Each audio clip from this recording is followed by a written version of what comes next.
2008년 1월 4일 아침 7시경 사도 요한. 예수님과 제가 서 있고 그 앞에 사도 요한이 서 있었습니다. 이전과는 달리 오른손에 지팡이를 들고 서 있는 것이었습니다. 제가 예수님께 물었습니다. 뭔가요? 예수님께서 대답해 주셨습니다. 전체 지휘를 맡았으므로 권위를 세워주기 위해서 허락했단다. 제가 사도 요한에게 물었습니다. 주님께서 곧 성령의 늦은 비역사가 끝난다고 하셨는데 그때에도 제가 이렇게 천국에 드나들 수 있을까요? 그때가 되면 더욱 강하게 드나들게 될 것이다. 지상에 있는 시간보다 천국에 있는 시간이 더 많아지게 될 것이다. 그리고 지금부터는 여태보다 더욱 자주 천국에 오게 될 것이다. 그것을 지금 연습하고 있는 것이다. 내게 많은 능력을 줄 것이나 지금은 지니고만 있게 하는 것은 지금부터 사용하게 되면 교만해지기 때문이다.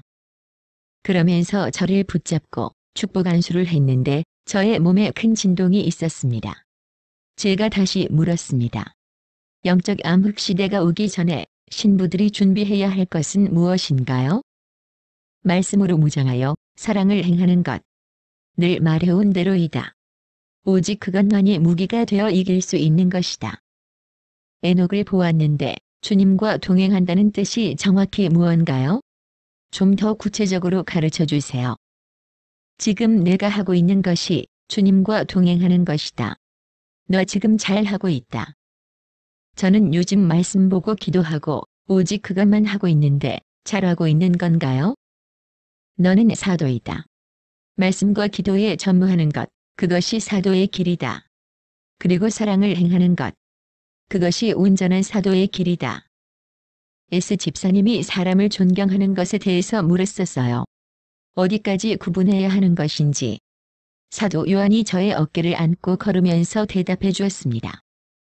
사람을 존경하는 것은 마음으로 하고 입으로는 말하라. 굳이 입으로 존경을 표하고자 한다면 이렇게 표현하라. 당신을 이러이러하게 행태하신 하나님을 찬양합니다.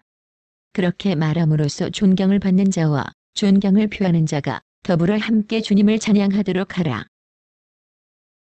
경배의 대상.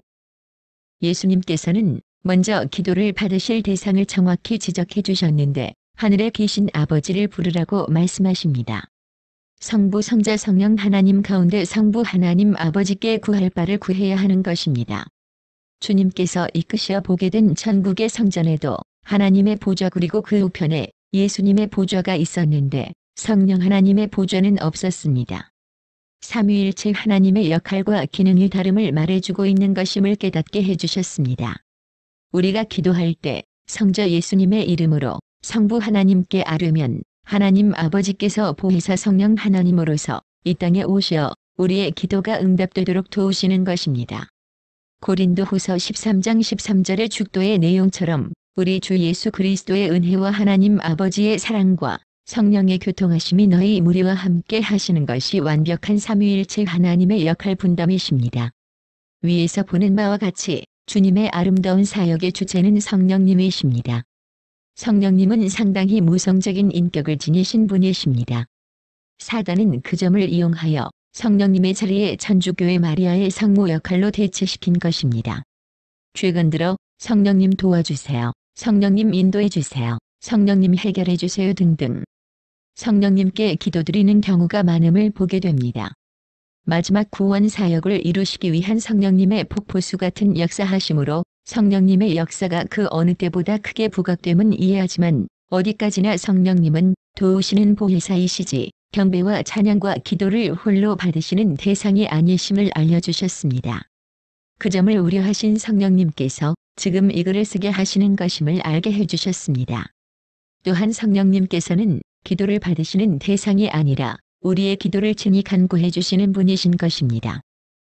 이와 같이 성령도 우리 연약함을 도우시나니 우리가 마땅히 빌 바를 알지 못하나 오직 성령이 말할 수 없는 탄식으로 우리를 위하여 친히 간구하시느니라. 마음을 감찰하시는 이가 성령의 생각을 아시나니 이는 성령이 하나님의 뜻대로 성도를 위하여 간구하심이니라. 로마서 8장 26절 27절. 우리를 낳으시고 양육하시고 인도하시고 이끄시는 하나님 아버지께 영광을 돌려야 합니다. 그리고 나를 구원하시고자 피 흘리신 예수님께 감사의 뜻으로 찬양을 드리는 것입니다. 그 모든 마음을 이끌어 주시는 분이 성령님이십니다. 성령님을 보내시어 그 일을 내 안에 허락하신 하나님 아버지께 영광을 돌리며 감사를 드리는 것이 올바른 것임을 알려주셨습니다. 결론적으로 말씀드리면 성삼위 하나님께 영광을 돌리든지 아니면 아버지 하나님께 영광을 돌리는 것이 바른 것임을 깨닫게 해주셨습니다. 사도 요한과의 재회 2007년 12월 20일 웃음을 웃고 있을 때 사도 요한이 나타났습니다. 저의 몸이 자석처럼 그에게 이끌려가더니 이전처럼 그의 가슴에 파묻히듯 안기는 것이었습니다. 예전에 저의 모습은 꼬마 아가씨였는데 지금은 성숙한 처녀의 모습이었습니다. 그리고 그 안기는 모습도 아주 세련되고 능숙해져 있었습니다. 사도 요한이 저를 안고 이렇게 말했습니다. 잘 왔다. 생각보다 빨리 잘 왔구나. 그리고는 저를 왼팔로 감싸 안은 채 곁에 서 계신 예수님께도 말씀드리는 것이었습니다. 주님 애쓰셨네요. 지역도 험악하던데. 사도 요한이 하는 말의 의미가 지금 현재 제가 있는 지역의 악한 영들의 세력을 말하는 것임을 깨닫게 해주셨습니다. 그리고 예수님께서 저를 데려오시길 사도 요한이 기다리고 있었던 것임을 알게 하셨습니다. 그러자 예수님께서 저희 등을 툭툭 치시다가 쓰다듬으시며 이렇게 말씀하셨습니다. 소리가 순종을 잘 해줘서 생각보다 빨리 오게 되었다. 순종을 잘하면 주님께서 우리에게 하시려고 하는 일이 빨라진다는 것을 알게 해주셨습니다. 반대로 불순종하면 늦어지겠지요. 연못가에 앉아서 제 오른편에 앉은 사도 요한의 옷을 보니 빛이 나다 못해 거의 투명한 것처럼 보였습니다. 전에는 그런 것을 못 느꼈었습니다. 놀라서 요한에게 묻게 하셨습니다. 요한 아저씨 옷은 왜 이렇게 투명해요? 왜 베드로 아저씨랑 달라요? 사도 요한에게도 베드로처럼 아저씨라고 부르게 하셨습니다. 그리고 또 무척이나 그를 향해 사랑스러움과 친근감이 넘치게 해주셨습니다. 그때 예수님께서 말씀해 주셨습니다. 나를 사랑하는 자에게서는 다 빛이 난단다. 그런데 그 사랑에는 두 가지가 있다. 요한처럼 자원하여 나를 사랑하는 자와 이끌림을 받아 나를 사랑하게 된 것은 차이가 있단다. 요한은 누가 말하지 않아도 기꺼움에 나를 사랑하므로 저처럼 그 빛이 환하고 밝게 빛이 나는 거란다. 아, 사랑함에도 차이가 있음을. 하여간의 천국은 결코 허술한 곳이 아님을 다시금 깨닫게 해주시는 것입니다. 작은 것 한 가지도 그냥 넘어가는 법이 없습니다.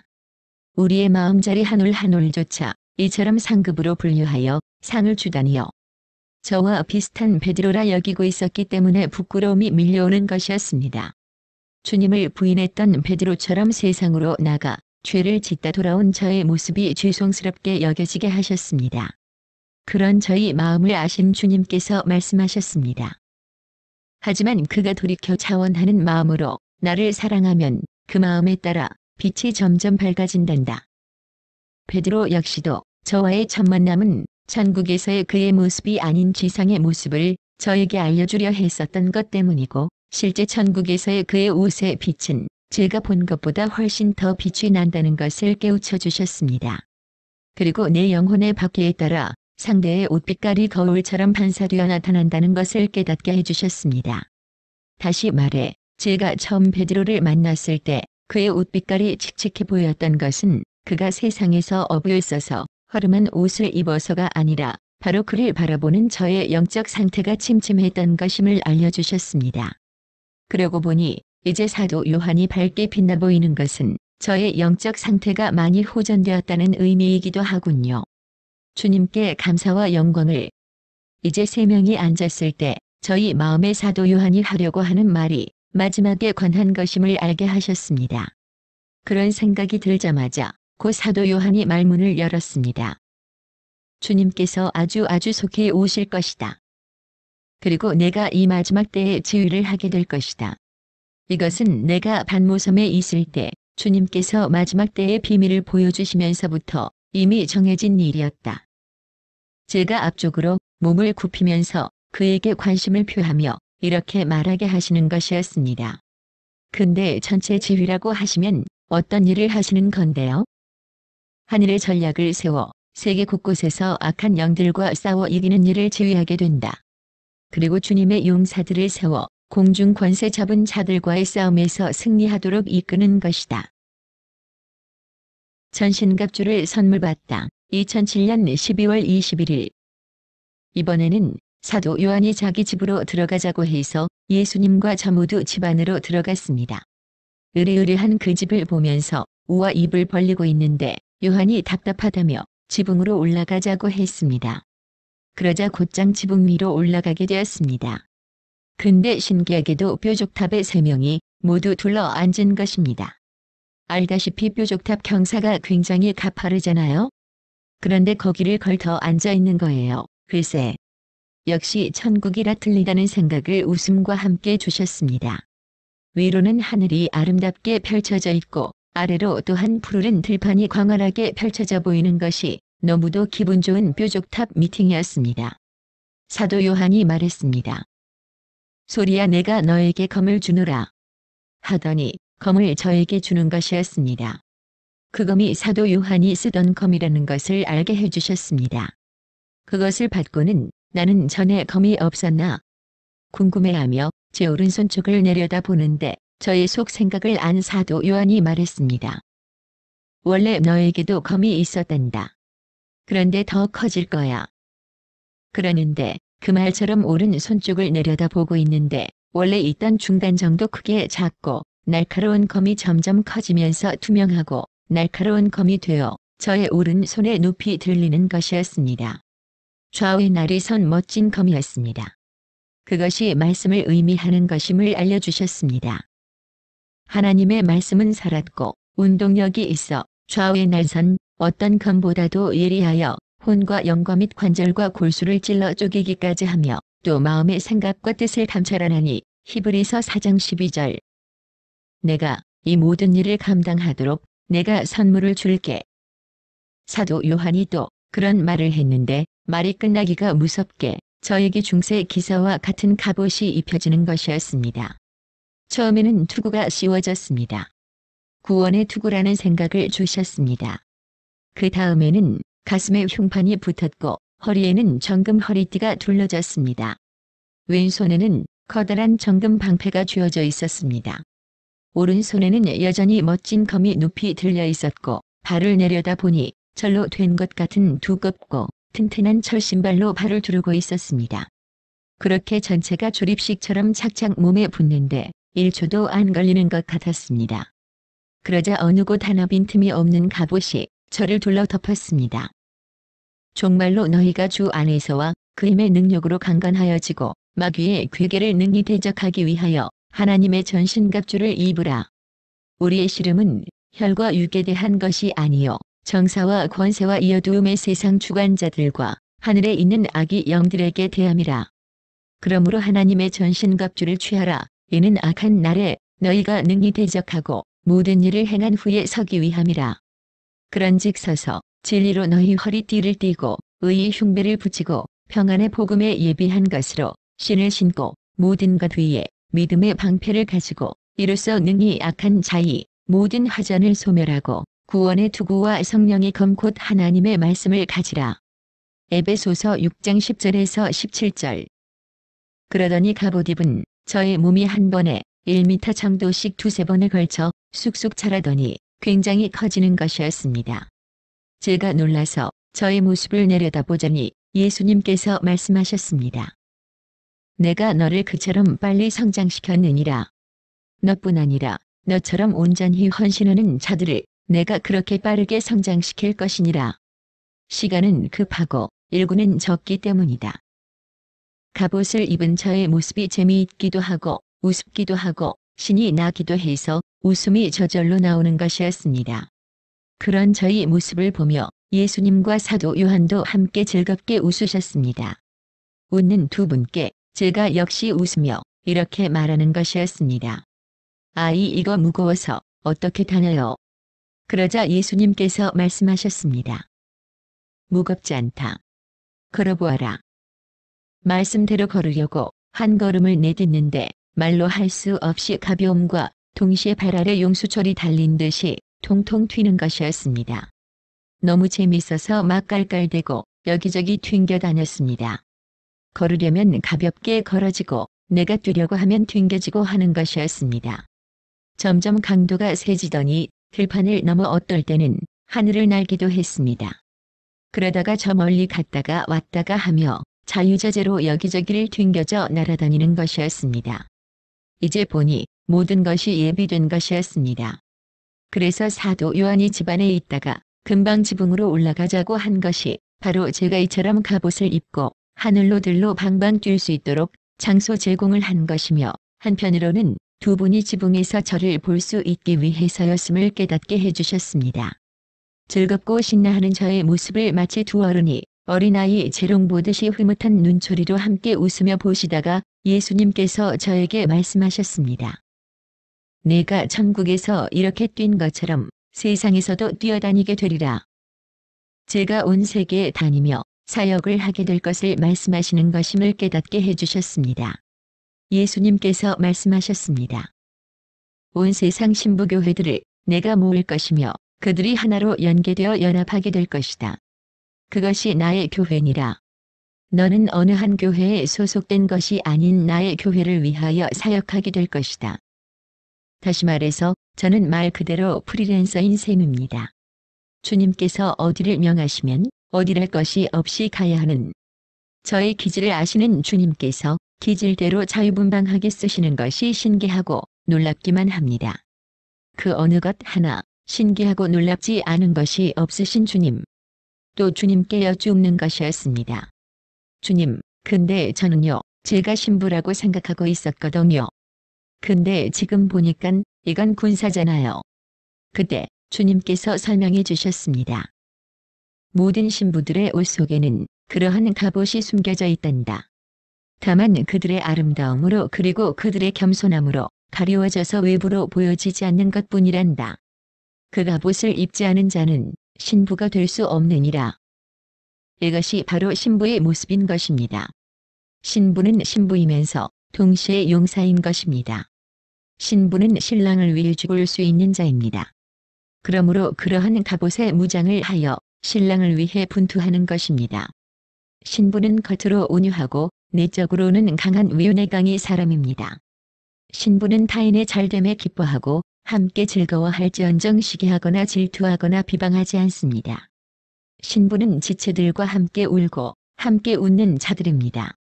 신부는 자신보다 남을 낮게 여기며 늘 섬김의 본을 보이신 신랑 예수님의 모습을 쫓아가려고 자기를 쳐서 복종시키기에 힘쓰는 자들입니다.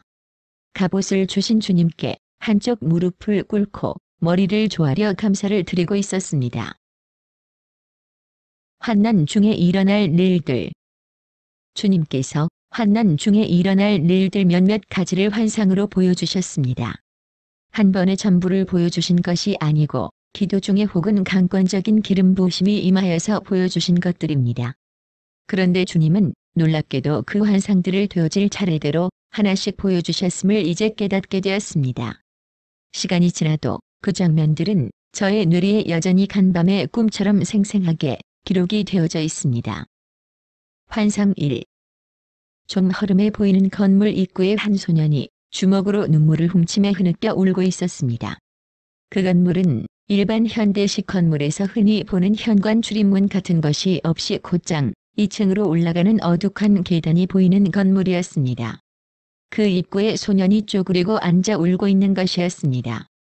제가 다가가서 물었습니다. 예, 왜 우니? 소년이 나는 쳐다보지도 않고 여전히 흐느끼며 대답했습니다. 흑흑. 의사 선생님이 사라졌어요. 예수님이 데려가신 거예요. 나보고 예수님 믿으라고, 교회 나가라고. 예수님이 데리러 곧 오신다고 그러셨어요. 근데 나만 남고 선생님을 데려가셨어요. 흑흑흑. 그때 저에게 그 선생님의 병원이라는 곳이 보였습니다. 그곳은 그 건물 위층에 위치해 있었는데 그 의사 선생님의 방이 보였습니다. 여자 선생님이었습니다. 젊고 신실한 여의사 선생님이었는데 옷만 의자에 걸쳐져 남아 있었습니다. 그분이 예전에 아까 그 소년의 머리를 사랑스럽게 쓰다듬으며 예수 믿으라고 전도하던 모습도 보여주셨습니다. 이 환상을 가장 처음 보여주신 의미를 깨닫게 해주셨습니다. 주님은 누구보다 어린 아이들을 염려하고 계신 것입니다. 아무리 나이가 어리더라도 예수님을 믿지 않으면 들림받지 못하고 이 지상에 남아 그 모진 환난과 고통을 겪게 되는 것을 주님은 누구보다 안타까이 여기셔서 이 어린이에 대한 환상을 가장 먼저 보여주신 것입니다. 아이들 하고 싶은 대로 그냥 두는 게 교육에 좋다고 컴퓨터 내지는 게임에 매달려 있는 것을 그대로 두다가는 아이의 영혼을 마귀에게 빼앗기고 맙니다. 그러다가는 정말 큰일 납니다. 부디 어린 시절부터 예수님으로 교육하여 믿음으로 무장하고 나팔소리 울릴 때에 공중으로 들려 올라가는 어린이들이 전부 되기를 진심으로 바랍니다. 환상 2. 어떤 도심 한복판이었습니다. 미국 LA 윌셔길이라는 마음을 주셨습니다. 차도 옆 인도의 젊은 청춘 남녀 두 사람이 걸어가고 있었습니다. 남자는 길 안쪽으로 걸어가고 여자는 차도 쪽에 서서 서쪽 방향으로 걸어가고 있었습니다. 남자가 여자 쪽을 바라보며 열변을 토하는데 내용은 예수님에 대한 비판이었습니다. 어디까지나 이성적인 비판을 정신없이 하면서 성경이 비이성적이라고 하면서 기독교를 무시하는 말을 쏟아내고 있었습니다. 여자는 고개를 약간 숙인 채 책을 가슴에 안고 한마디 대꾸도 없이 속으로 기도하면서 조신한 걸음을 걷고 있었습니다. 주여, 이 아들을 불쌍히 여겨주시옵소서. 이런 내용의 기도를 간절히 하고 있는데 갑자기 하늘로부터 나팔 소리가 크게 울려 퍼졌습니다. 이리로 올라오라. 너무도 기쁘고 벅찬 표정으로 하늘을 바라보는 그녀, 그 기쁨을 표현할 틈도 없이 고개를 드는가 싶더니 그대로 공중으로 들려 올라가는 것이었습니다. 그 순간 그 남자는 졸지에 사라진 그녀를 찾느라 어리둥절한 표정으로 주변을 두리번거렸습니다. 그때 차도에서 사고가 나는지 차가 충돌하는 소리가 났습니다. 여기저기서 나는 것이 아니라 한두 군데에서 차가 밀려있는 도심이라 대형 사고가 아닌 접촉사고가 나는 소리가 나는 것이었습니다. 그 광경을 보면서 동시에 영적인 지식을 주셨습니다. 나팔 소리는 들려올림을 받는 자에게만 들린다는 것을 알게 하셨습니다. 그리고 교통량이 많은 지역인지라 차들이 서행하고 있었던 것이고 그런 상태에서 공중으로 들려 올라가는 차들이 도심에서는 공중들림이 많지 않을 거라는 겁니다. 그만큼 도시의 영적 타락을 말해주는 것입니다. 공중 높은 곳에서 그 광경을 내려다보던 저로 하여금 예수님께 여쭙게 하셨습니다. 예수님, 사람들이 들려올림을 받은 이후 세상에는 그 부분에 대해 어떻게 이야기하나요? 예수님께서 상세하고도 정확하게 말씀해 주셨습니다. 미국 나사에서 발표하기를 우주 혹성에서 미확인 물체 즉 UFO가 수천 수만 대가 지구 전체를 덮어서 초현대식 초강력 흡입기로 전 세계 수많은 사람들을 한순간에 납치해 갔다고 하면서 그러므로 나사는 그 부분에 대해 더 자세한 조사를 할 것이라고 발표하게 될 것이다. 그럼으로써 그 사건을 무마시키려 할 것이다. 환상 3. 어떤 구청처럼 보이는 건물이 보였습니다. 갑자기 건물 전체에 비상을 알리는 사이렌이 울렸습니다. 사람들이 막 당황하듯이 그러는데 아마 아까 예수님께서 말씀하신 그런 사태, 즉 사람들이 납치된 사건이 휘자하면서 생기는 놀라움들인 것 같았습니다. 그중 어떤 젊은 미혼처럼 보이는 여자가 허겁지겁 거기서 빠져나오더니 장면이 바뀌면서 집 앞으로 달려오는 그녀의 모습이 보였습니다. 그러더니 집 안으로 달려 들어가면서 엄마 하고 외치면서 집안 여기저기 막 찾는 것이었습니다. 그러더니 급기야 한 곳에 서서 사태를 파악하는 것 같았습니다. 그녀의 엄마는 평소에 심실한 그리스도인으로서 그녀에게 계속 끊임없이 타일렀던 것입니다. 그러나 그녀는 엄마의 말을 무시했고 종말에 대해서도 농담처럼 가볍게 여겼던 것입니다. 그런데 이제 그녀는 깨닫게 된 것입니다. 이것이 먼 혹성에서 와서 납치해 간 것이 아닌 휴거라는 것과 엄마가 들림받았다는 것, 그리고 자신은 이 땅에 남아 환난을 당케 되었다는 그 모든 것을 한꺼번에 깨닫고 그 자리에 털썩 주저앉아 찢어지는 아픔으로 통곡하며 우는 것이었습니다. 환상 4. 이 땅에 남은 사람들의 모습을 보여주셨습니다. 이마에 표받지 않은 사람들은 먹고 살기가 힘이 들어졌습니다. 그래서 살던 집을 정리해서 다른 곳으로 가려고들 하는 모습을 보여주셨습니다. 일가족처럼 보이는 한대의 사람들이 짐과 가방을 들고 업고 잔뜩 무겁게 지고는 부두에 이르렀습니다. 그들은 배를 타고 타국으로 떠나려고 하는 것 같았습니다. 표가 없으므로 어차피 도시에서는 살기가 힘이 들어졌기 때문입니다.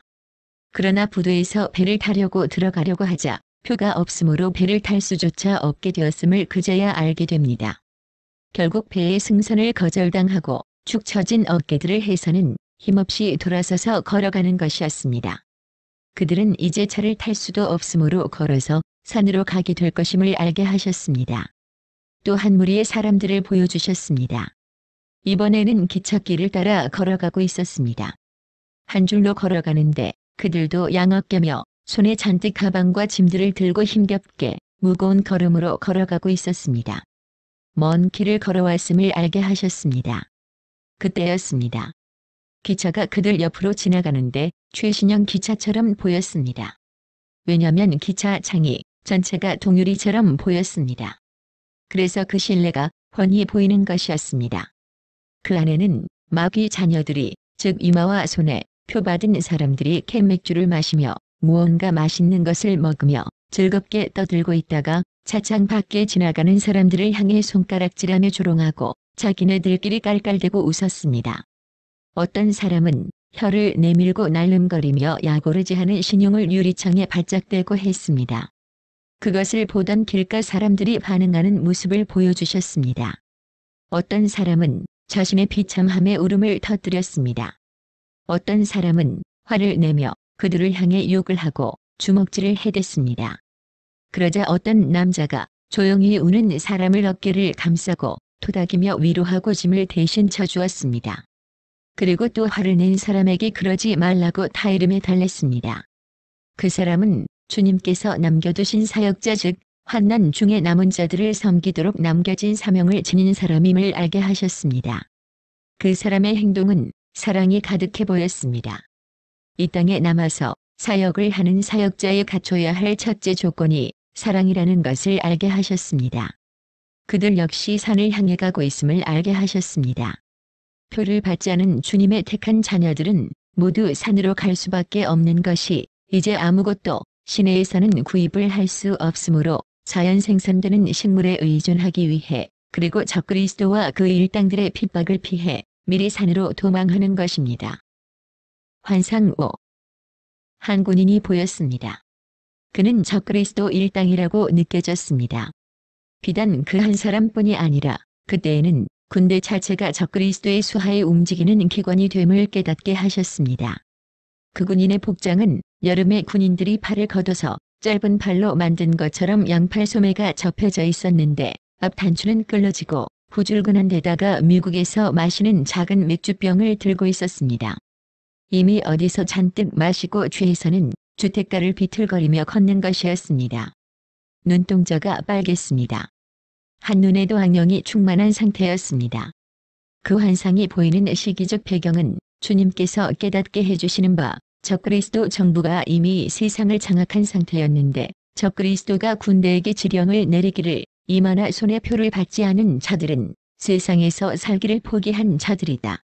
그러므로 보이면 생포하거나 여차하면 사살해도 무방하다라고 한 상태였습니다. 그런 상태에서 이 군인이 주택가를 지나가다가 어느 집 앞에서 어떤 모녀와 맞닥뜨려졌습니다. 그 모녀는 막 어디 나갔다가 집으로 들어가려던 참이었습니다. 그들이 당황하자 군인이 그 엄마에게 다가가 이마를 훌떡 들쳤습니다. 그러더니 뭐야, 표가 없잖아. 이러더니 총을 꺼내서 배를 쏘아 죽였습니다. 그때 옆에 있던 5살 된 어린 소녀가 엄마가 쓰러지는 것을 보고 기겁을 하여 자지러지게 울기 시작했는데 너무 놀라서 몸도 못 움직이고 있었습니다. 그 모습을 본 군인이 손에 여전히 총을 든 상태에서 아이를 내려다보며 이건 또 뭐야? 이러더니 소녀의 머리 정수리에 총뿌리를 겨누고는 탕 하고 총을 쏘았습니다. 그리고는 고개를 뒤로 힘껏 제치고는 크하핫 하고는 마귀처럼 비명 같은 웃음을 웃으며 술병을 입에 대고 마시더니 또 비틀거리며 걸어서 사라졌습니다. 우리가 지금 성령 충만한 사람들을 보게 되면 영안이 열렸다고 하고 하나님의 영이신 성령께서 모든 것을 통찰하심같이 적그리스도의 시대가 되면 하나님의 허락하신 기간 동안 적그리스도와 그 일당들에게도 악령 충만하여서 영적 능력이나 통찰력이 생긴다는 것을 알게 해주시는 환상입니다. 저는 이 환상을 보고 얼마나 울었는지요. 얼마나 기가 막히던지요. 부디 온 가족이 나팔 소리를 들어야 합니다.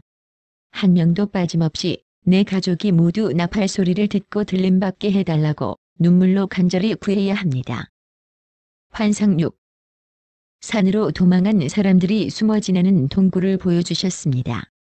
그다지 크지 않은 그곳은 겉에서 보면 마른 황색잎 줄기 등으로 마치 가마니를 덮어놓은 듯이 입구를 가리고 있었습니다.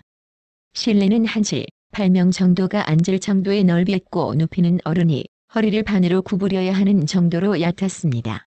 어두컴컴한 그 안쪽으로 어떤 아이든 귀부인이 아픈 듯이 낡은 거적을 덮고 신음하며 누워 있었습니다.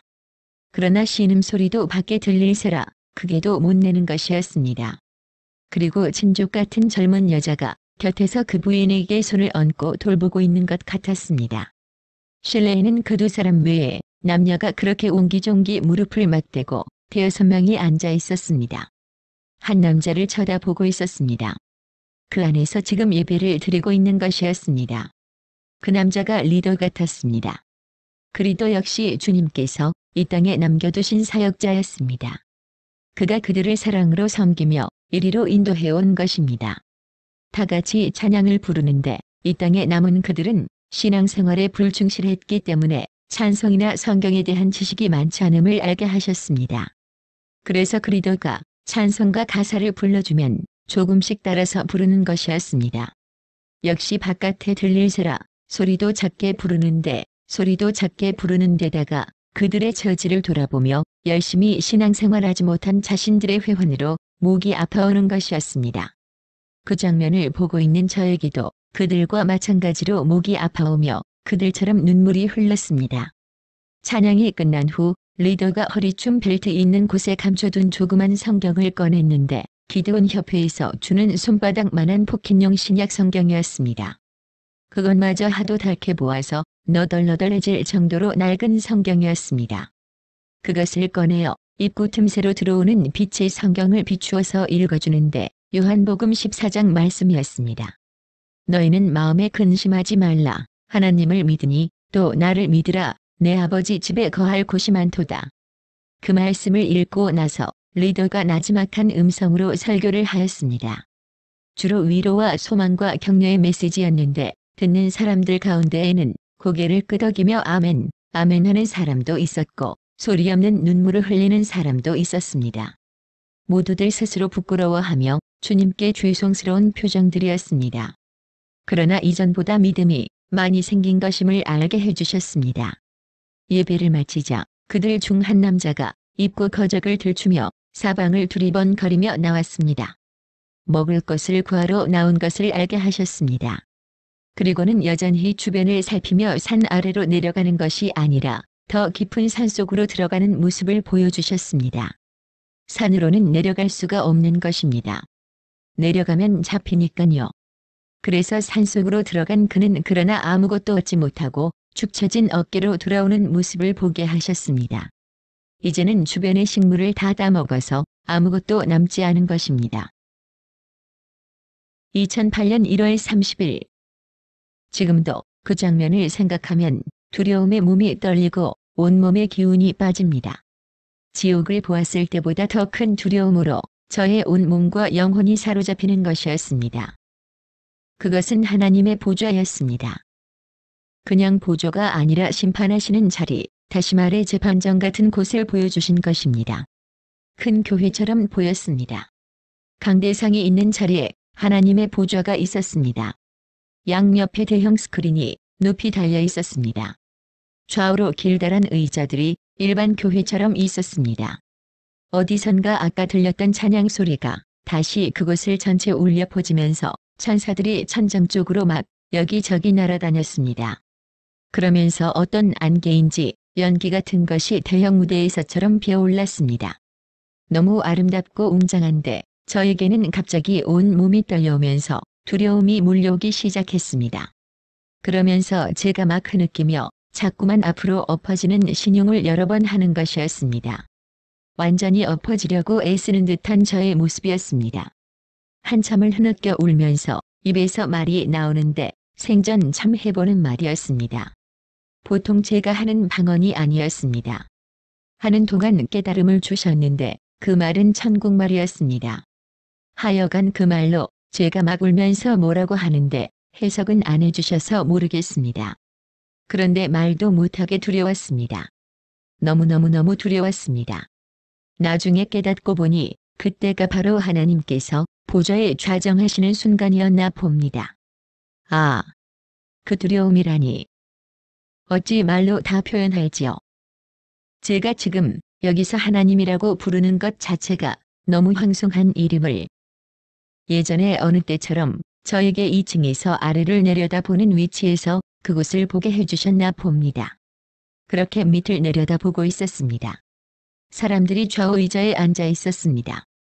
제가 보는 쪽에서 왼쪽은 믿지 않는 자들이고 오른쪽은 믿는 자들인 것이 저절로 깨달아지게 해주셨습니다. 그들이 차례대로 심판을 기다리고 있는 것이었습니다. 한 남자가 피고처럼 한가운데 고개를 숙이고 있었습니다. 보통 영화의 피고가 서는 자리 즉 양쪽 긴 의자 가운데 통로 맨 앞에 서지도 못하고 땅에 엎드려 있었습니다. 아마 그 남자도 아까 제가 느꼈던 것 같은 심정을 느꼈겠지요. 아니, 그 남자는 저보다 더 했을 겁니다. 왜냐하면 그는 마귀에게 끌려갔거든요. 그의 양편의 한쪽에는 마귀 대표처럼 보이는 자가 서 있었고 한쪽에는 천사들과 예수님이 서 계셨습니다. 마귀인지 사단인지 하는 자가 머리 양쪽 끝이 뾰족하게 솟았고 날렵하게 말랐는데 드라큘라 백작 같은 옷을 입었습니다. 그리고 갈라가 자기 머리 높이로 서 있었습니다. 머리에 뾰족한 두 뿔이 바로 교만을 나타내는 것임을 이후 알게 되었습니다. 피고로 있는 그 남자의 뒤편 위에서 제가 내려다보는 위치에서 왼편 스크린, 즉 마귀 쪽 스크린의 도표처럼 보이는데 빨간 표는 조금이고 나머지는 하였습니다. 그리고 거기에 장면이 나왔습니다. 그 사람이 지은 죄악이 스크린으로 나오는데 몇몇 장면을 볼 수 있었습니다. 폭행하는 장면이며 술 먹고 갈짓자로 걸음에 횡설수설하고 주정하는 장면이며 나이트클럽에서 처음 만난 유부녀와 음란한 눈으로 벌거벗고 간음을 하는 장면이며 그 스크린에 죄의 장면들이 나올 때 저희 자리를 옮기시는데 하나님 왼편에서 그 사람을 내려다보는 쪽으로 가서 볼 수 있게 해주셨습니다. 그 사람은 말로 할 수 없는 두려움에 질려서 입도 번긋 못하고 있었습니다. 아니 겁안 죽은 자처럼 보였습니다. 얼굴도 새카맸습니다. 한 번 죽은 사람이 다시 또 죽은 것처럼 되었습니다. 이것이 바로 둘째 사망인 것을 알게 해주셨습니다. 또 내가 크고 흰 보좌와 그 위에 앉으신 분이 죽은 자들이 물은 대소하고 그 보좌 앞에 섰는데 책들이 펴있고 또 다른 책이 펴졌으니 곧 생명책이라. 죽은 자들이 자기 행위를 따라 책들에 기록된 대로 심판을 받으니 바다가 그 가운데서 죽은 자들을 내어주고 또 사망과 음부도 그 가운데서 죽은 자들을 내어주매 각 사람이 자기의 행위대로 심판을 받고 사망과 음부도 불못에 던지우니 이것은 둘째 사망 곧 불못이라. 누구든지 생명책에 기록되지 못한 자는 불못에 던지우더라. 요한계시록 20장 11절에서 15절. 그리고 오른쪽 스크린은 아예 뜨지도 않았습니다. 나중에 예수님께서 이 부분에 대해 설명해 주셨는데 그 사람은 예수님을 믿지 않았답니다. 그래서 아예 오른쪽 스크린, 즉 생명록이 뜨지 않은 것이었습니다. 다시 말해서 왼쪽 스크린은 믿지 않는 자들의 행위대로 심판의 경중을 따지는 화면이고 오른쪽 스크린은 믿는 자들의 행한 일의 상급을 따지는 화면임을 알게 해주셨습니다. 그리고 특이한 것은 이 남자의 경우는 하나님께서 아예 책망도 칭찬도 하시지 않았습니다. 하나님께서 아무 말씀하지도 않으셨는데 스크린에 그 도표와 죄악이 나오고 나자 자동적으로 마귀가 데려갔습니다. 쉬운 말로 아예 입댈 것도 없이 지옥이라는 의미로 보였습니다. 내어버려 두사. 로마서에 보면 죄를 짓는 자들에게 내어버려 두신다는 말씀을 3번씩이나 하고 있는데 그 말씀 그대로 심판의 자리에서조차 입될 가치도 없는 인간이라는 취급을 당하는 것을 보게 하셨습니다. 그러므로 하나님께서 저희를 마음의 정욕대로 더러움에 내어버려 두사 저희 몸을 서로 욕되게 하셨으니 이를 인하여 하나님께서 저희를 부끄러운 욕심에 내어버려 두셨으니 곧 저희 여인들도 순리대로 쓸 것을 바꾸어 영리로 쓰며 또한 저희가 마음에 하나님 두기를 싫어하매 하나님께서 저희를 그 상실한 마음대로 내어버려 두사 합당치 못한 일을 하게 하셨으니 그 다음 2번째 사람이 피고의 자리에 서려고 양쪽 의자 가운데로 걸어 나왔습니다. 제가 옆에서 그 걸어오는 모습을 보게 하여 주셨는데 마치 신부가 결혼식에 입장하는 것처럼 얼굴에 빛이 났습니다. 마치 무언가로 부드러운 얇은 천으로 얼굴을 살짝 가리운 듯 보이는데 너무 아름답고 황홀하기까지 했습니다. 뽀얀 기운과 향기조차 났습니다. 그 여자가 걸어 들어올 때 천사가 나팔을 불었습니다. 그리고 음악이 울려 퍼졌습니다.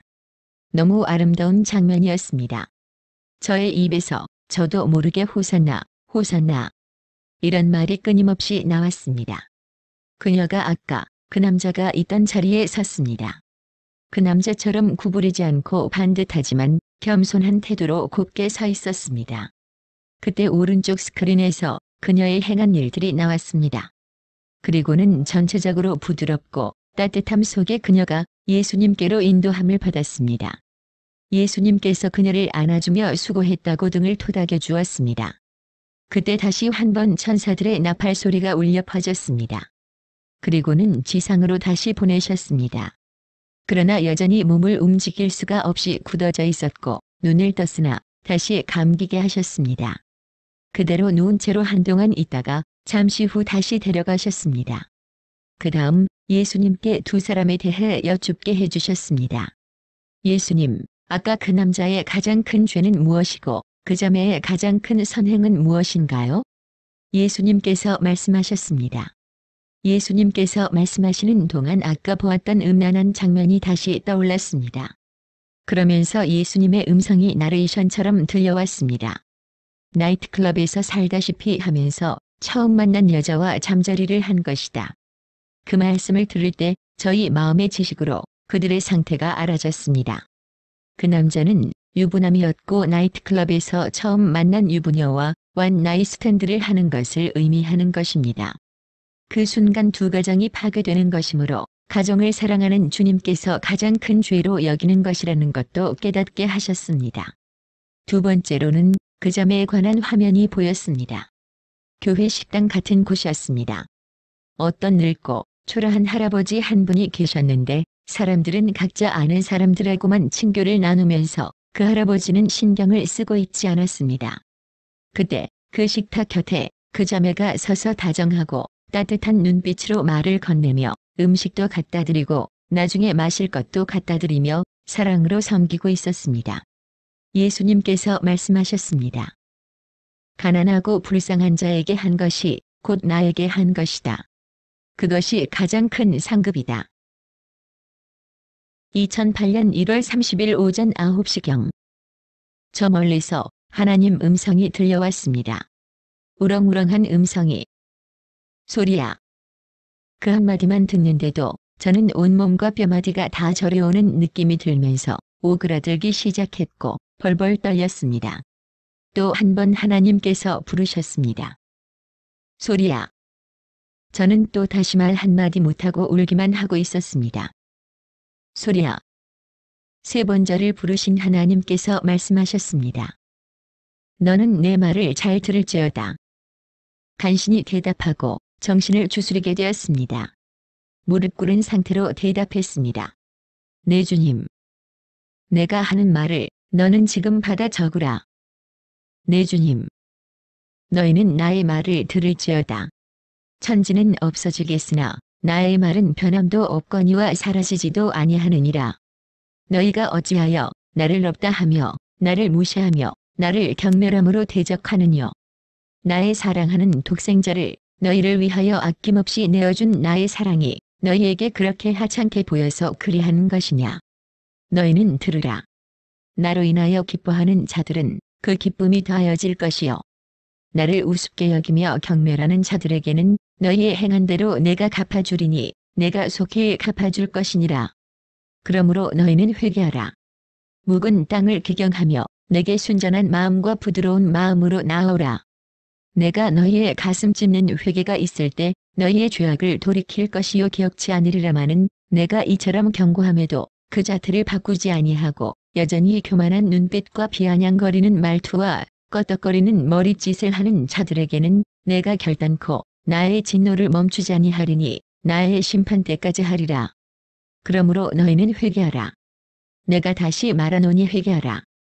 나의 이 말을 만홀히 여기는 자에게 내가 깨닫게 하여 주리라. 그가 징계를 받을 것이요.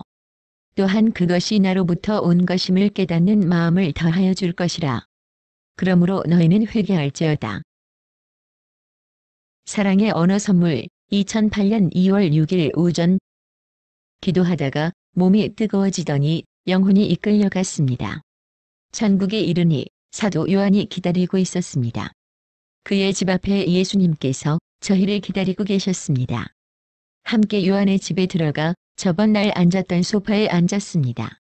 제가 혼자 앉고 요한과 예수님이 저번 날처럼 나란히 저와 마주 앉으셨습니다.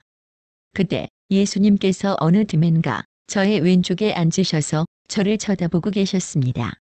제가 여쭈었습니다. 예수님, 윈형제 등 사람들에게 중국에서 백두 예루살렘을 위하여 10만 용사들이 서진한다고 하셨다면서요? 그렇게 할 것이다. 그럼 한국에서는요? 4만 명의 선교사가 파송될 것이다. 그렇게 적어요. 너희가 말하는 선교사 개념과 내가 말하는 선교사의 개념은 다르니라. 나는 신부의 영성과 용사의 영성을 지니고 선교지로 나간 자들을 선교사라고 부른다. 그냥 파송 예배를 드리고 선교지로 갔다고 해서 나는 선교사라고 인정하지 않는다. 나는 많은 일을 했다고 해서 옳다 하지 않는다. 나는 작은 일이라도 내가 원하는 그 일을 했느냐를 보고 그를 옳다하고 잘했다 하느니라. 일본에서도 선교사가 파송되나요? 일본에서는 6만 명이 파송될 것이다. 일본이 한국보다 더 많아요? 그들이 하나님을 몰라서 그렇지 그들의 근성으로 나를 한번 알면 일당 100, 일당 1000을 할 사람들이다. 그러므로 더 많은 것이다. 결국 다시 말해서 한국에서 선교사로 파송하는 양적 숫자는 일본보다 더 많을지 몰라도 주님께서 실제로 인정하시는 진짜 선교사의 숫자는 일본보다 적다는 것입니다. 2007년 4월 4일 저녁 7시 이 세대의 완악함이 소돔과 고모라의 때보다 더하도다. 그러함으로 나의 진노함이 그 이전보다 더 클 것이라. 그러나 내가 사랑하는 너희들에게는 그렇지 아니하리니 너희는 단장하고 단장할지어다. 이 세대의 악한 증표가 무엇이냐? 음란과 살인과 거짓과 비방과 시기함과 돈을 사랑함과 교만과 아집이 아니겠느냐? 포악함이 기승을 부리고 자기의 감정을 주체 못하여 자기 감정에 끌리는 대로 생각 없이 이성 없이 행동에 옮기는 것이 아니겠느냐? 그리하여 각자의 품은 마음의 이끌림대로 살인하며 간음하며 발악하며 거짓말하며 음란하기가 독주에 취한 자와 같이 행하는도다. 그러므로 만군의 거룩한 여호와 내가 일어나 저들을 치리니 결단코 막을 자가 없으리라. 내가 내 앞에 교만과 방자함으로 행한 자들을 향해 나의 손을 크고 높게 들어 하늘을 진동함으로 저들을 치리니 곧 온 세상이 지진과 태풍과 전쟁과 막을 수 없는 천재지변과 온갖 해결 못할 질병이 난무하리라. 땅속 깊이 있던 이름을 알 수 없는 벌레들이 그들을 물 것이며 깨물을 것이며 그들의 온몸을 가렵게 하리라. 저들이 욥이 괴로워한 7배의 극심한 고통과 가려움으로 긁어도 시원함을 얻지 못하리라. 병원에 가도 소용이 없음은 병명을 알 수 없음이며 원인을 해결할 약이 없음이며 치료할 의사들조차 함께 고통을 당할 것이기 때문이니라.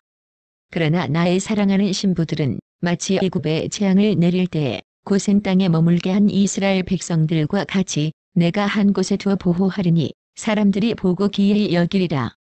그럼에도 그들이 기이함을 보고도 돌아올 마음을 품지 않음은 사단이 저희 안에 그 마음을 사로잡고 있기 때문이라. 너희는 극심한 환난이 이르지 아니하도록 미리 깨어 기도하고 단 한 영혼이라도 더 내게 돌아오도록 기도하고 기도할지어다. 이는 나의 말이노라. 2008년 1월 13일 주일 낮. 오늘 너희가 주일을 기념하여 나에게 예배를 드렸거니와 진정 너희가 나에게 신령과 진정으로 예배드린 것인지 너희 자신을 돌아보라. 만일 그렇지 아니하면 스스로 부끄러워함으로 회개하라. 나는 마음으로 영으로 내게 찬양하고 경배하는 자를 찾느니라. 나의 사랑하는 자들아, 너희는 내 앞에 나와 경배 드릴 때 빈손으로 오지 않도록 언제나 예비하라. 각자의 힘 닿는 대로 할 것이요 자원하여 할 것이라. 나는 억지로 하는 예물을 기뻐하지 아니하느니라. 예배 시간에 늦지 말라. 말이나 일이나 다 주 예수 그리스도의 이름으로 하라. 성경 읽기를 시작하라. 내가 지혜와 계시의 정신을 더욱 부어 눈을 더욱 열어주리라. 더욱 사랑으로 무장되리라. 그러므로 즐거움을 가지고 계속 지속적으로 읽으라. 큰 무기가 되리라. 아무것도 염려하지 말고 오직 모든 일에 기도와 간구로 너희 구할 것을 감사함으로 아뢰라. 너희 구할 모든 것을 아시는 하나님 아버지께서 너의 마음과 생각을 지키시리라. 뿐만 아니라 너의 쓸 것을 채워주시리라. 너는 나라와 민족을 위하여 기도하라. 너의 염려하는 것이 무엇이냐? 내가 너희의 기도를 듣고 십자가가 빠진 사역을 하는 나의 종들을 깨워 일으킬 것이니 그들을 위해 더욱 눈물로 기도하라. 2008년 1월 13일 주일 저녁. 일곱인에 대하여 말하노라. 하나님의 깊고 크신 경륜으로 시작된 일곱 재앙 중 그 첫 번째 재앙인 일곱인의 재앙이니라. 그러나 이것은 재앙이라 하기 이전에 사인 즉 표징이라 말함이 옳으니라. 하나님은 그 자녀와 백성에게 재난을 베풀기를 원하시는 분이 아니시오. 다만 믿지 않는 자들에게 공의의 심판을 행하시는 것이며 또는 그것을 보는 하나님의 자녀들이 하나님의 살아계시며 주 예수 그리스도의 재림의 임박함을 깨닫고 준비하며 정결한 신부가 되기 위해 회개케 하기 위하여 행하시는 역사하심이니라. 일곱인에 대해 많은 학자들이 다양한 학설을 내어놓은 것을 알고 있으나 무엇보다 여호와 하나님을 경외함으로 그 일을 행한 자를 주님은 잘하였다 하며 칭찬할지언정 그것이 아닌 단지 연구에 의한 결과물일 경우 그것이 아무리 하나님의 계획과 의도에 근접하였다 할지라도 하나님께서는 그것을 옳다 하지 아니하시며 잘하였다 하시는 분이 아니심을 알아야 할지니라. 일곱인은 글의 문맥상 차례로 나열하였으나 동시에 일어나는 일이라 하겠으며 동시라 함은 같은 시간을 말함이 아니라 순서와 상관없이 일어난다 함을 의미하는 것이라 이해함이 옳으니라. 이 일의 시작은 이미 너희가 알다시피 이미 시작되었으며 그 일이 차근차근 하나하나 일어나고 있음을 알고 있는 바라. 그것은 6인까지 계속 지속적으로 일어나는 일이며 7인이 일어날 때 그로부터 시작하여 7나팔의 재앙이 시작됨으로써 이 땅의 본격적인 재앙이 시작되느니라. 7인 재앙이 일어나는 동안에 성령의 늦은 비는 그쳐질 것이며 그때에 미련한 5 처녀들은 슬피 울며 이를 가는 일이 있을 것이므로 너희는 기름 등불을 준비하기에 힘쓰는 자가 되라. 기름 등불을 준비한다 함이 무엇이냐? 기름은 사랑이며 기름은 말씀이며 기름은 중보요 기름은 능력이라. 그러므로 너희는 성령의 충만함을 입어 이 모든 일을 구비하는 자가 되라. 이것이 슬기로운 5 처녀들의 갖출 바라. 그러므로 너희는 아름답고 슬기로운 5 처녀와 같이 늘 기도와 말씀에 힘쓰는 사도들이 되라. 2008년 1월 14일. 7인 가운데 첫 번째 인의 재앙은 백마탄 자가 이기고 이기려고 한다고 되어 있느니라. 이미 시작된 영적 전쟁에서 주 예수 그리스도께서 승리할 것이나 당분간 사단이 기승을 부리도록 내어버려 둘 것이라. 그를 통하여 하나님의 공의의 심판이 행해질 것이기 때문이며 자녀들은 그를 통하여 연단 가운데 강해질 것이기 때문이라. 그러나 이후 두 번째 인부터는 본격적인 재앙이 시작되는 붉은 말탄자가 상징하는 재앙으로 인해 이 땅에 많은 이들이 죽거나 상하리라. 그러나 그 가운데 예수 그리스도의 신부들은 그 몸도 영혼도 다치지 않도록 천군 천사들이 보호하게 될 것이라. 셋째인이 무엇이냐? 저울치 않 다시 말해 경제적으로 극심한 환난을 당케 되리라. 인간의 죄악으로 인해 땅이 생산을 제대로 하지 않고 바다도 마찬가지라. 그러므로 물가가 폭등하고 그로 인해 많은 이들이 돈이 없어 사지 못함이 아니요 물건이 없으므로 사지 못하여 굶주리게 되는 상황에 처하게 되느니라. 그러나 그 와중에도 사람들은 회개함보다는 그러한 환경을 한탄하고 저주하며 술과 향락과 쾌락으로 고난을 이겨보려 하리라. 그러므로 더욱 타락이 극심하며 성적으로도 더욱 문란하여지리라. 남녀의 구분이 없이 자신의 육체의 만족을 줄 자이면 누구든 가림없이 관계를 맺는 성적 타락과 음란 속에 영적인 안목과 주님을 향한 마음과 사랑이 점점 무뎌지고 어두워지며 멀어질 것이라. 이것은 그들의 죄악으로 인한 결과요 하나님께서 인도하신 바가 아니라 인간의 타락으로 말미암아 파생된 결과임을 알아야 할 것이라. 넷째인을 떼게 될 때 많은 이들이 타락으로 인해 죽음을 맛보게 되리라. 죄의 삭은 사망이며 욕심이 잉태한즉 죄를 낳고 죄가 장성한즉 사망을 낳는다는 성경 말씀이 응하게 되는 것이니라. 너희는 그러므로 깨어 기도하기를 힘쓰라. 어느 누구도 장담할 수 없는 것은 너희가 육체를 가진 존재이기 때문이라. 육체를 지닌 한은 너희의 생명이 숨쉬는 한은 언제나 너희 앞에 생명과 저주가 함께 놓여 있음을 알아야 할지니라. 그러므로 분별할 지혜를 달라고 주께 간구와 기도를 쉬지 말며 늘 사랑 안에서 주님과 하나 되기를 사모하며 하나됨 속에 머물러 있기를 원하노라. 홀로 있는 자는 연약하여질 우려가 있으니 모이기에 힘쓰며 서로의 연약함을 담당하여 서로 세워주며 용기와 격려로 힘을 북돋워 주도록 할지어다. 2008년 1월 16일 나의 사랑하는 자들아, 너희는 늘 깨어 기도하기를 힘쓰라. 시절이 심히도 악하니라. 잠시라도 육신의 욕망을 위하여 너희 마음을 빼앗기면 그를 만회하기가 이전보다 더욱 힘이 들어졌음이라. 그러므로 너희의 귀한 것을 허무한 것들에게 빼앗기지 아니하도록 깨어 근신할지어다.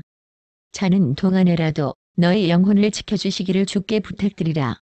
저가 천군 천사를 명하여 너희 영혼을 지켜주시리라.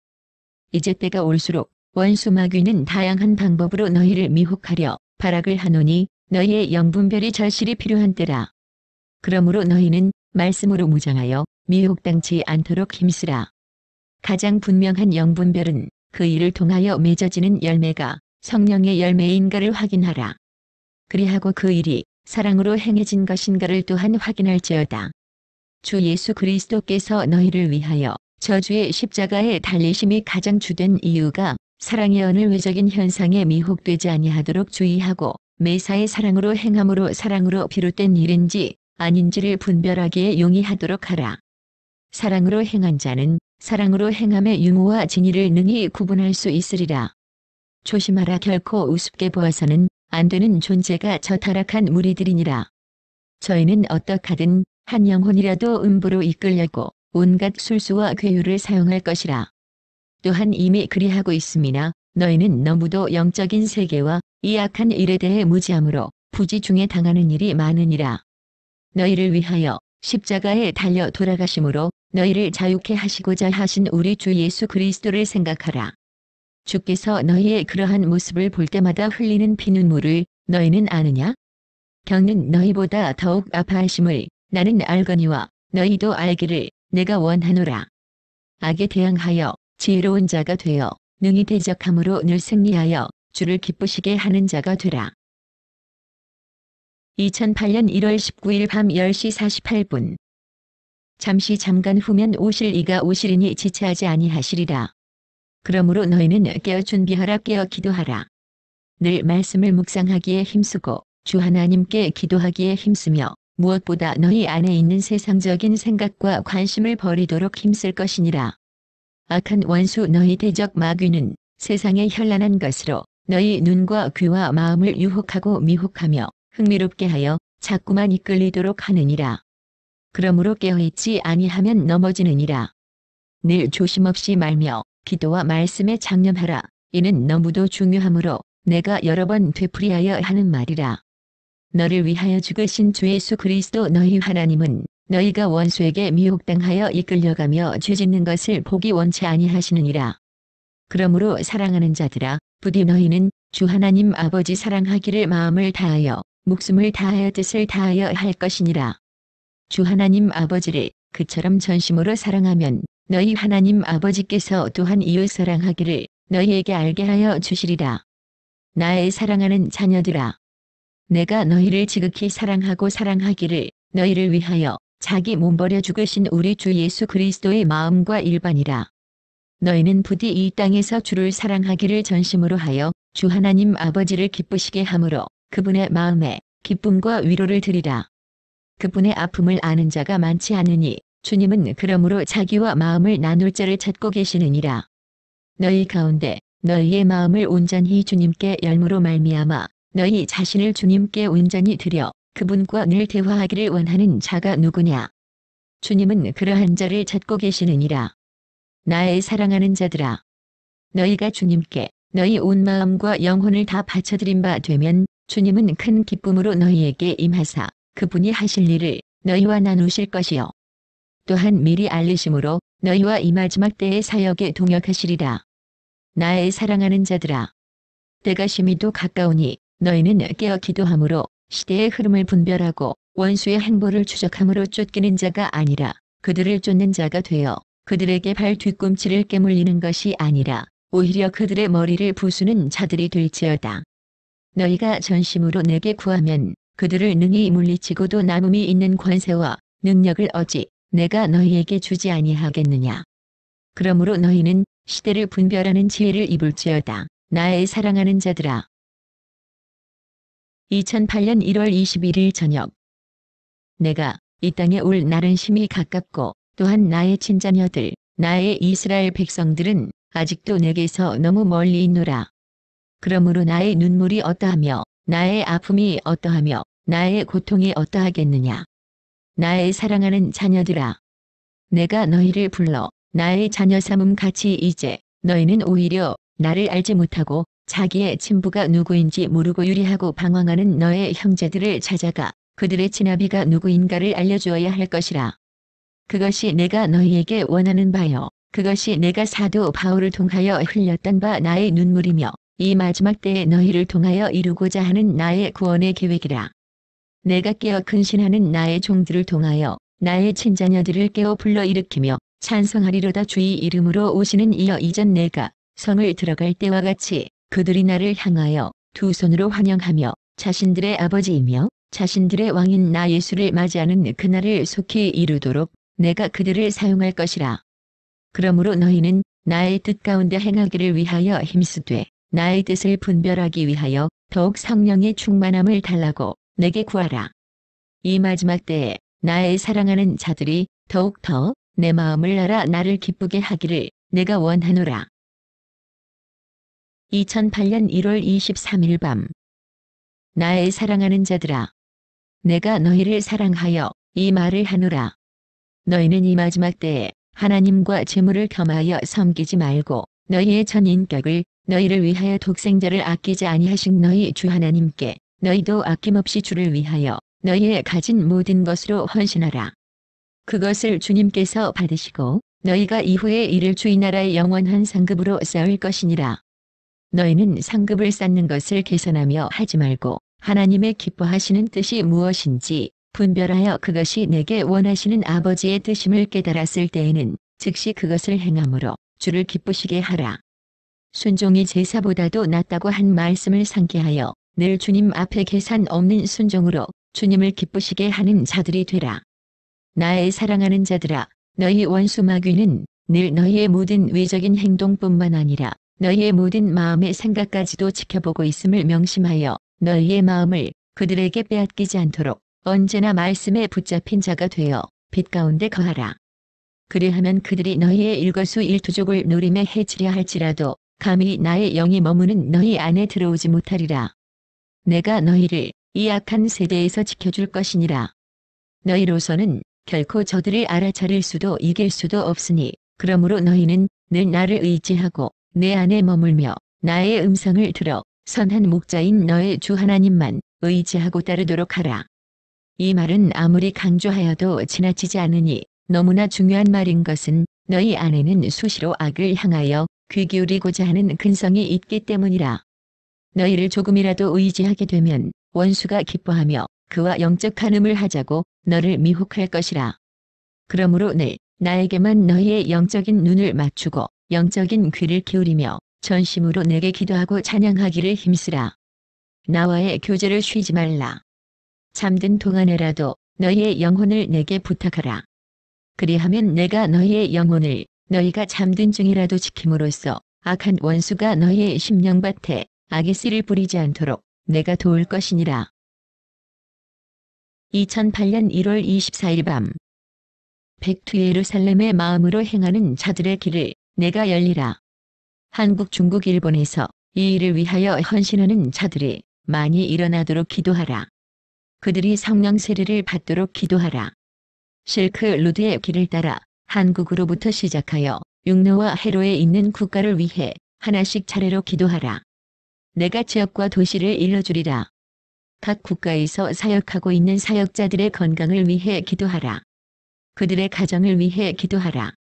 그들의 사역에 내가 불로 임할 것이며 큰 이적과 기사로 함께 할 것이라. 2008년 1월 30일 새벽 나의 사랑하는 자들아, 너희는 서로 사랑하라. 악한 원수 마귀는 너희 사이를 이간하려 하고 시기하게 하며 분쟁하게 하고 당을 짚게 하고 분노를 일으켜 영적인 단체를 폭파하게 하려 하노라. 나의 사랑하는 자들아, 너희는 속지 말라. 혈기 부리지 말라. 분을 내지 말라. 당을 지어 서로 대적하지 말라. 그것은 내가 기뻐하는 것이 아니요 오히려 원수를 기쁘게 하는 것이라. 너희는 이 마지막 때에 성결과 진리와 사랑으로 자신을 깨끗게 하며 단장하라. 그리하면 나의 나라에 이를 때에 너희에게 아름다운 면류관이 예비되어 있으리라. 2008년 1월 30일 밤 나의 사랑하는 자들아, 내가 너희와 함께 하느니라. 나의 사랑하는 자들아, 나의 능력을 입으라. 나의 사랑을 입으라. 내가 너희에게 힘을 줄 것이라. 새 힘을 줄 것이라. 능력을 줄 것이라. 악한 원수가 너희를 괴롭히지 아니하리라. 괴롭히지 못하리라. 나의 사랑하는 자들을 내가 지키리라. 나의 권세로 내가 지킬 것이라.